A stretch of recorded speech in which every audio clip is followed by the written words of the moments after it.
Edson Arantes do Nascimento, known to the world as Pele, was not just a footballer, he was a global icon, a symbol of hope, and the face of football for generations. Born on October 23, 1940, in Três Corações, Brazil, Pele grew up in poverty. His family couldn't even afford a proper football, so he learned the game by kicking around a sock stuffed with newspaper or a grapefruit. From these humble beginnings, a legend was born. His father, a former footballer whose own career was cut short by injury, taught him how to play. Pele's natural talent was visible from the start. By the age of 11, he was already being talked about as a future great. He joined his first youth team, and by 15, he signed with Santos FC, one of Brazil's top clubs. 1 year later, at just 16 years old, he made his professional debut and scored in his very first match.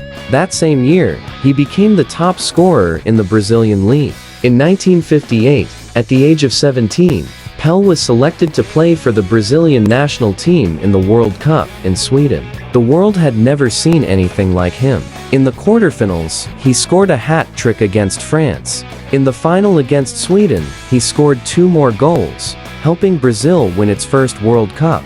A teenager from the favelas had just become a world champion.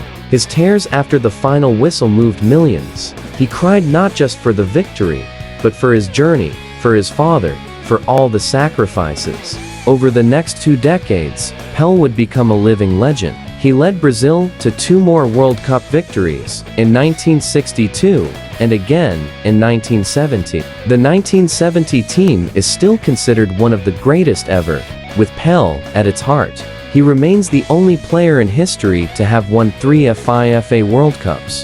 His skill, grace, and power were unmatched.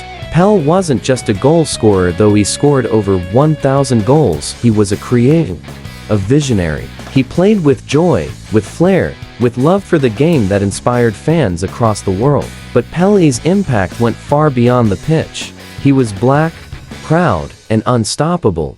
During a time when racism and inequality were rampant, he became a symbol of hope, not just in Brazil, but in Africa, in Asia, in Europe, in every corner of the planet. World leaders, athletes, and celebrities wanted to meet him. When he played in Nigeria in 1969, a ceasefire was declared in the country's civil war just so people could watch him play. That's the kind of power Pele had, not through weapons or politics, but through football. In 1975, he came out of semi-retirement to play for the New York in the United States. It wasn't just about money, it was about bringing football to America, a country where the sport was almost unknown. And he did. Stadiums were packed.